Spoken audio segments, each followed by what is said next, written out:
What up gamers, I'm Jason, and today on Dice & Dragons, I'm going to be teaching you how to play Assassin's Creed Brotherhood of Venice, published by Triton Noir.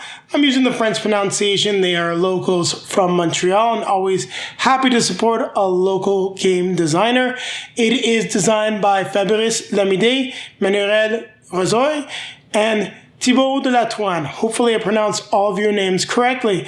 Now, I did mention during our review that I would take a look at the components at the same time, as we did do an unboxing for all the content.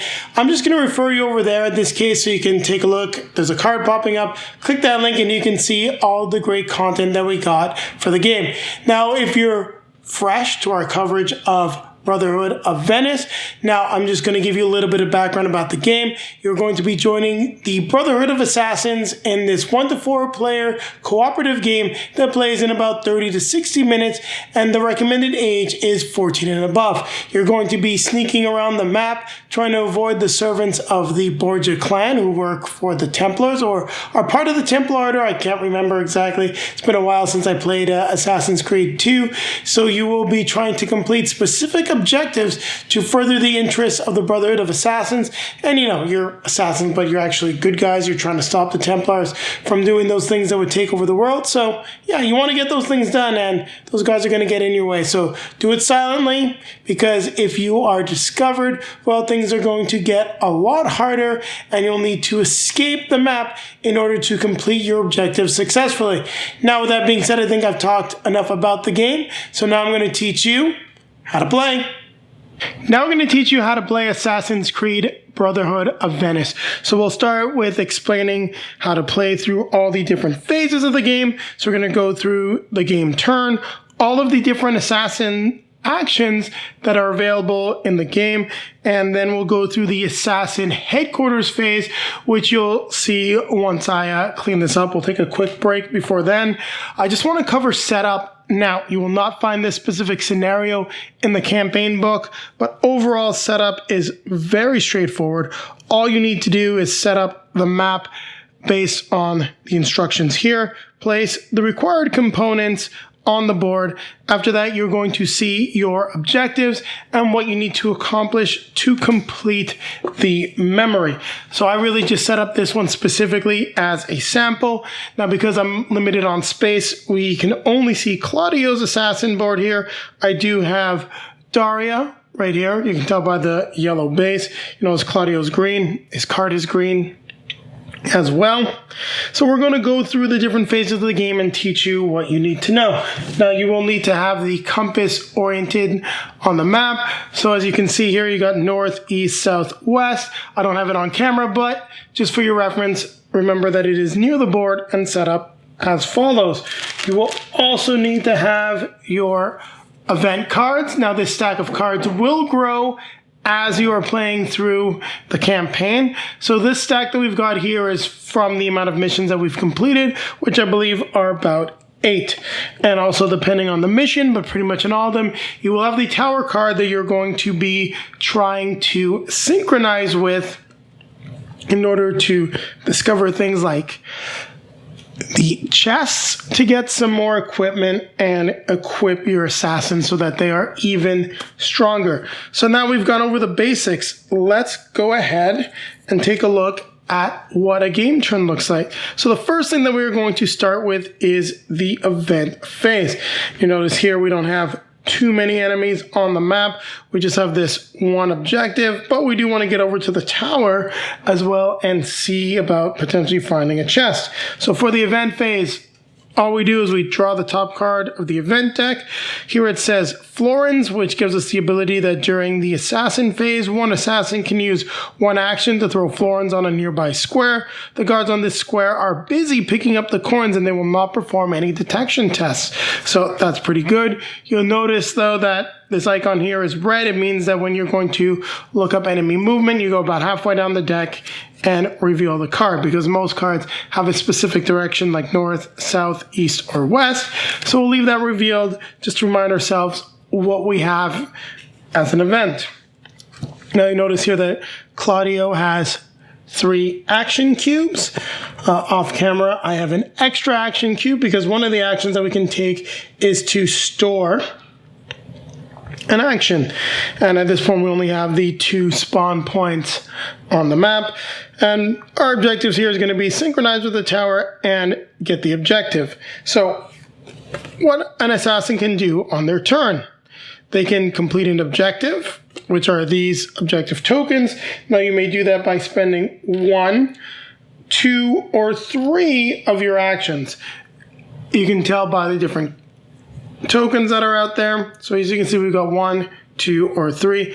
They are also worth different amount of experience points at the end of the campaign. Well, not the campaign, at the end of the scenario. So that's definitely one of the things that we need to do in order to win. We may trade. So any assassins in the same space, you can spend 1 action and all of them can then trade with each other, meaning I can give this parachute to Daria if I would like to take the trade action. Now you notice that we've got a lot of equipment. I am just using my characters as they were set up from our last mission. Now, 0 to 1 action, you can equip something, meaning if you have a different weapon, you can potentially equip it. So if this rapier had been in my inventory, I can equip it instead of my common sword. We can climb the tower, plus 1 action to synchronize, which is the other thing that we're going to try to do. We can move for 1 space. We can search and hide bodies. We can use equipment / attack, and use the fast travel station, which will allow us to leave the map and accomplish our objectives. Now, what's important to note about using the fast travel station is that you have to be incognito. You cannot have been seen by the guards. And I'm just going to slide this down here a little bit. You'll notice that we've got the objective token with these 3 spots. What happens here is that guards that spawn into this location will fill these spots and they'll defend the objective and they will not move as they typically may. Now, during an assassin's turn, you can take it however you'd like. So, for example, Daria could take all 3 actions. You can move 1, 2, 3 and get right up to the tower. Now, you'll notice that we've got a canal space here. We also have a ladder. What I want to note is if you are in a canal space, you may not use a ranged weapon. Only your melee weapon works. And these ladders are for the guards like crossbowmen to be able to move through these spaces. Otherwise, only the agile guards, which is this type of guard, and I will get one out. I neglected to take him out of the bag. The agile guards are the ones that can move into this space without a ladder. But we want to do this the smart way. We might need Daria's help. So first things first, Claudio is going to move 1, going to move 2 to get into the space with the guard. Now we need to perform a detection test. So you will take a red die, you'll roll the die, and see what the result is. So that's perfect. We are not detected. If we happen to get this symbol here, which is the alarm and seen, which means only if the alert status has gone up to red, will be seen, which is very bad. And at this point, we become detected with this symbol, and we will immediately have to flip the alert status. So at this point, we spend 2 of our actions. Now, Claudio's special ability is that he can assassinate while using his hidden blade for free. So we will assassinate this character, which is perfect for us. And we still have an action. We can spend this last action to hide the body, which will then let us draw the top card of the equipment deck, which in this case is another parachute. And you may be wondering why we hid the body.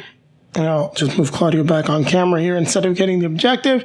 So, well, people are going to be spawning here, and the worse things are with bodies and things like that, the more likely it is that we will be seen.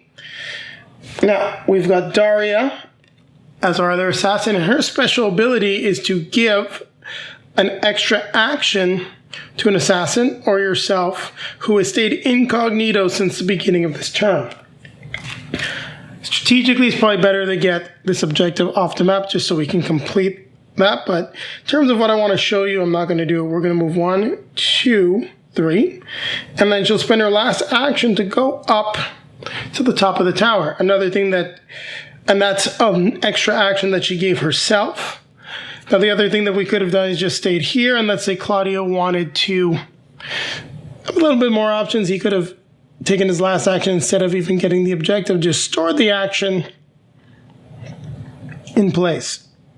But we really want to get to the top of the tower. It's going to require another action in order to be able to synchronize. So we can take a look at where we're at now during the game turn. So it is the enemy phase. So the first thing we're going to do is draw the enemy reinforcements and see how many come onto the map. Now, depending on the alert status, it'll tell you what you will spawn. In this case, we were just spawning crossbowmen, 2 on A and 1 on B. And that's on those specific spawn points. That's where you can see the A and the B. So we put 2 crossbowmen on A and 1 on B. And as we mentioned earlier, he's going to now start guarding the objective. As Claudio is in the location with the crossbowmen, we're going to have to roll the dice to see if we're detected. And luckily, we have still not been detected. So we are doing a very good job at stealthing. Now, once we're at the top of the tower, we'd want to synchronize. But before that, I'm getting a little ahead of myself. We need to still do the enemy movement part of the phase. So we'll then reveal in the deck, and all the characters would move west. As these crossbowmen can't, they will not move. This character is defending the objective. We also have the black lines here, which are walls, meaning they cannot move. So everyone will stay as is. However, for the purposes of teaching the game, we're going to pretend that we got the move south. So these guards are going to have moved south. We'll then start a new phase. We are going to reveal the next card, which is Ladro. Immediately roll 1 die for each assassin. And each one that rolls a hit, a thief will steal 1 equipment card of the player's choice. So that's a pretty terrible card. We'll see what happens here. And the dice we need to roll, the black dice, roll them. So both of our assassins actually lose one of their items, and we've reset our actions. Claudio doesn't want to do that. He'll spend an action to get it back. The same will be for Daria. So we only each have 2 actions this turn, which is rather annoying. But hey, that's the situation that we're in.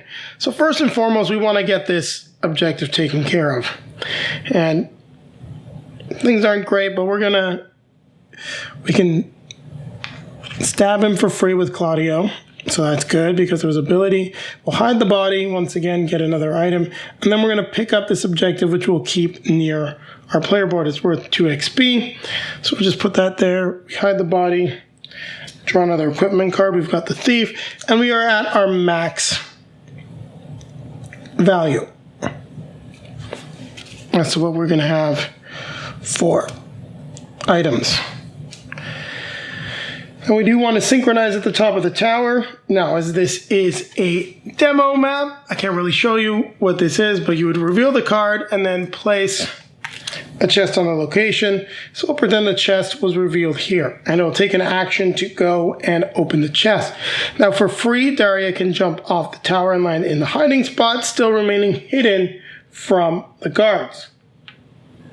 That's the advantage of the hiding spot. It's someplace that you can say she's going to spend an action to use her hidden blade to stab one of the guards. And as she stayed incognito, you do not reveal yourself. Use your hidden blade when you're in the hiding spot. She can also use that extra action that she can do for a special ability to get rid of the other card. Now, if you're wondering what this is the rooftop garden, which also counts as a hiding spot. Now, unfortunately, she was not able to hide any of the bodies, so play is now going to continue. As you see, the game is very straightforward. I will give you an example as to what a regular attack is shortly, just because I want to make sure we cover that. And it is a little complicated. Well, not a little complicated, but it can get you in trouble. So now we're going to have to spawn more enemies. So we spawn 1 at A. There is no longer the objective token here. It doesn't want to slide off easily. So you know what? We'll just slide it up and off that way. We're spawning 2 at B. And here's where things are probably not necessarily going to quite go our way, because pretty sure we're going to get found out at this point. So we need to roll 2 dice to see if Claudio gets detected. Claudio is detected.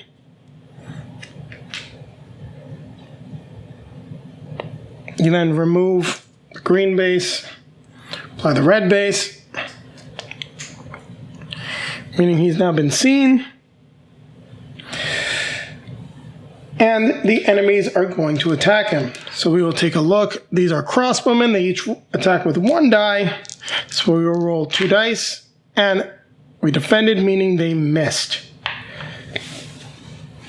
Now for Daria, she's hidden. However, the bodies are not. And as we drew the card that has everyone move south, and legitimately south this time, as you can see, he's going to move here, and he's going to try to detect, see if there's an assassin, something strange going on, see what happens with the bodies. And yes, he's definitely alerted. And now this detection test doesn't really matter as much because you can't be seen, but it would have raised the alert status had it was not already up there. So that concludes the turn. We're then going to reveal the next card. There's a secret entrance. So this means during this turn, once maximum, choose a canal square. 1 assassin anywhere on the map can move there for 2 cubes. Any other assassin on that assassin starting square can also join the designated square for 2 cubes. Now our goal is to actually escape. So we're really gonna use that because it's gonna be a key aspect of potentially escaping all of these guards. Because we got a nice canal space there, and let's see what we can actually do. We're going to reset all of our actions to 3 for both characters. And that's not what I'm going to do, but let's say, for example, I decided to fight my way out. I can spend 1 cube, and then roll 2 of the attack dice, see if we can take them out. So this symbol is hit. So actually that's a really great roll, meaning I would defeat both of those characters. Now, if I'd happen to roll this one, retaliate, well, they would then get the chance to retaliate and attack me. If I was using a ranged weapon, depending on the situation, the advantage of throwing knives, you can ignore one of these if only 1 enemy is there. Otherwise, they would then move to engage you. You're basically bringing attention to yourself. Now you'll notice here that we've got the red symbol on the common sword, meaning that I would have to set the alert status. If I was using something like throwing knives or even a potential future weapon here that does not have this part highlighted, you would not have to set the alert status. So at this point though, these guys can hunt me, meaning, let's say I try to run away. So we're going to just sort of undo that. We didn't kill these guys. Let's take a look at the other aspects of the game because we're teaching it. So if I decide to move away, I can move 1. They're going to hunt me. So I can keep on moving to essentially get back to the fast travel station. What does happen, though, is to lead enemies after me. And during an enemy phase, if there are traces of your assassin, instead of moving in the direction listed, they're going to try and follow you. Now, it's only ever half the amount of guards, so you can definitely get away. And in this case, I actually have a smoke bomb, which could let me go back to being incognito. So that's pretty cool. It's one thing that I could do. But if we're going to be smart about everything and we really want to get away and disappear without using the smoke bomb necessarily, I can use the secret entrance. So as I'm using the secret entrance, I get to move. Now, there isn't really anything that's necessarily clear about that, so that would be 2 actions to move here. Then I can move 1 action into the hiding spot. Oh, sorry, getting into the hiding spot is free, but I can move into the space with the hiding spot, put my figure in there, and go back to being incognito. One thing we always want to remember is what direction are the guards moving. So this time they're going to be moving north.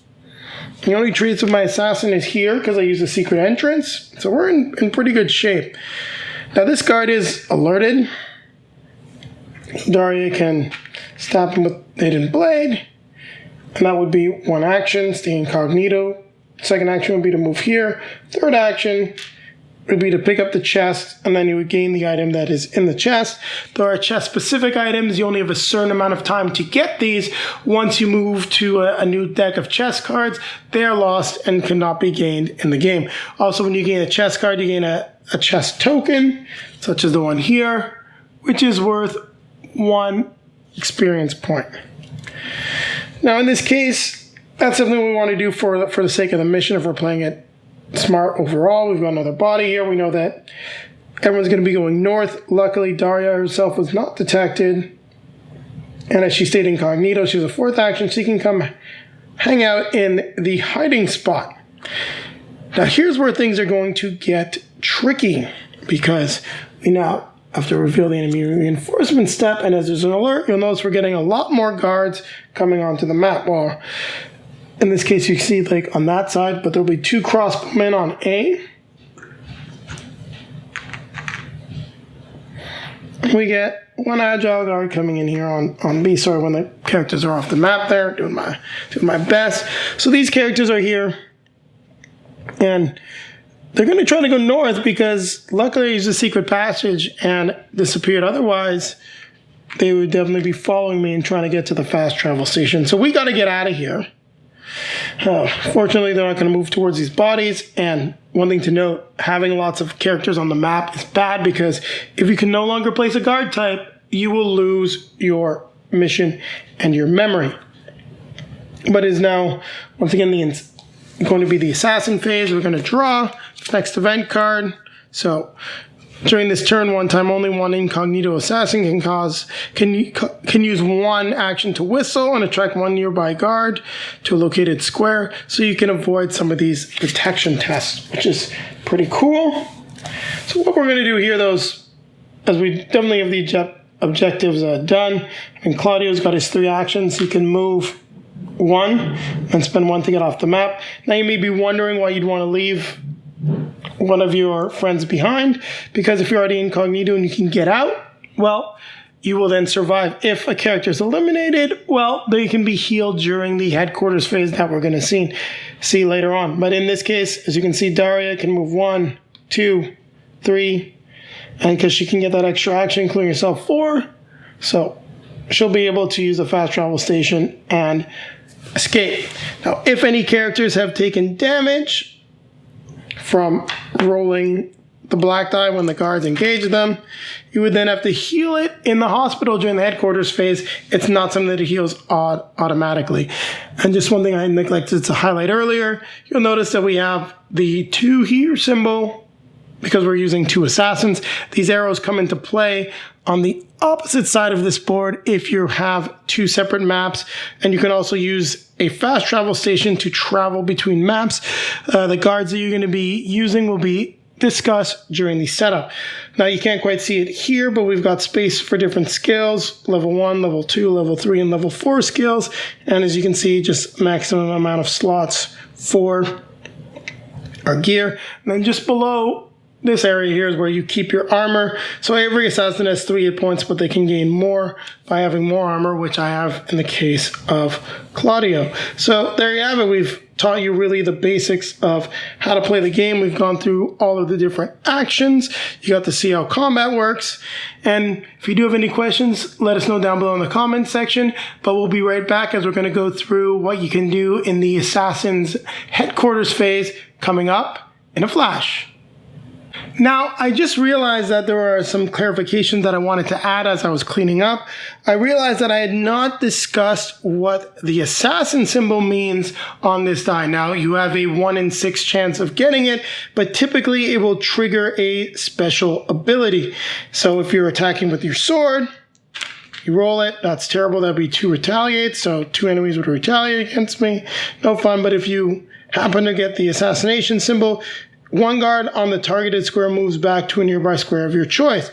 So you would essentially, if this was the roll, you would get a hit still because of the assassin symbol.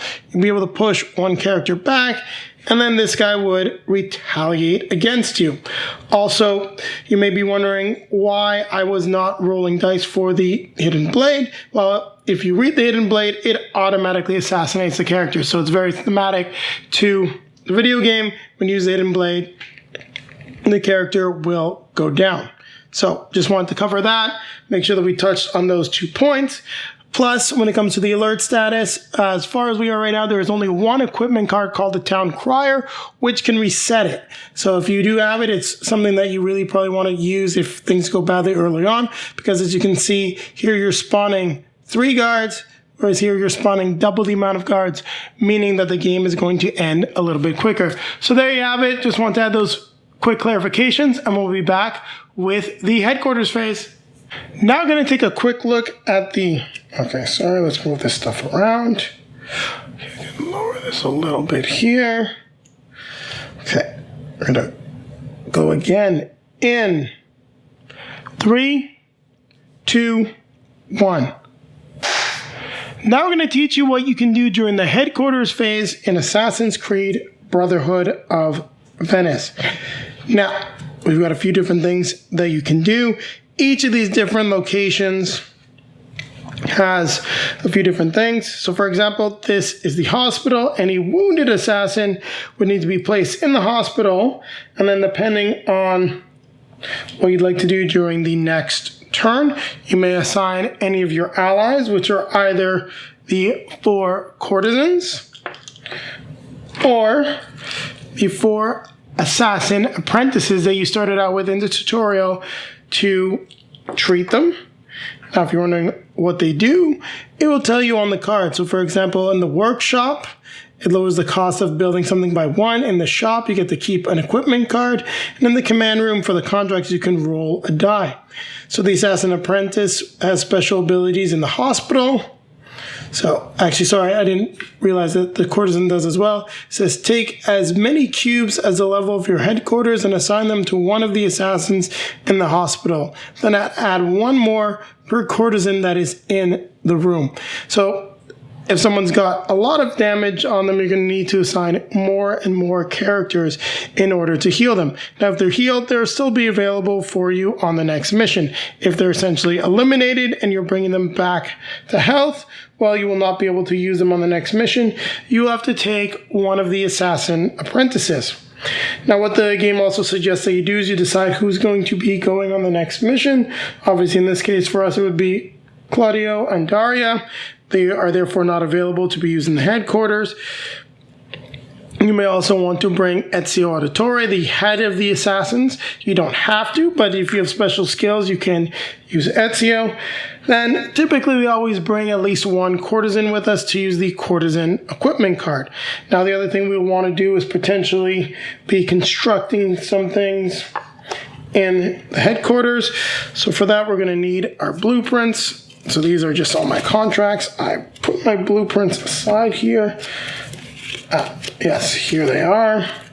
So we have the blueprints.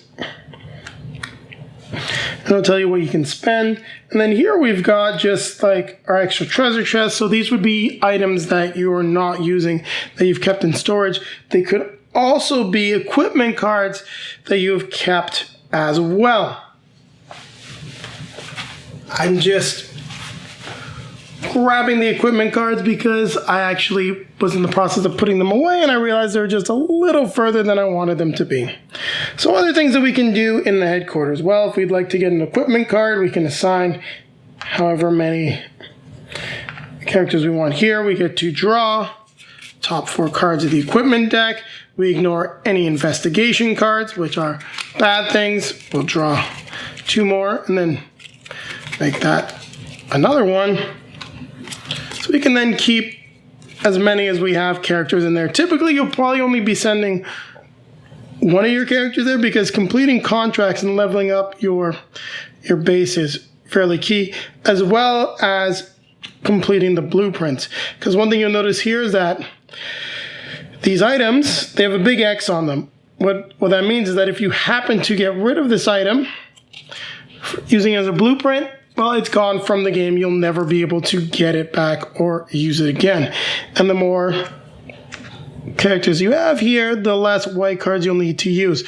The black equipment cards, as we saw here, are always fairly standard as to what you're going to need. I've yet to find anything that lowers the cost, but you'll see that both in the workshop, lower by one for the amount of characters. So if you really want to build this poison blade and you just want to use some excess equipment and only one of your white cards because you're getting an upgraded white card here, essentially you can use a white hidden blade to get a new, better poison blade.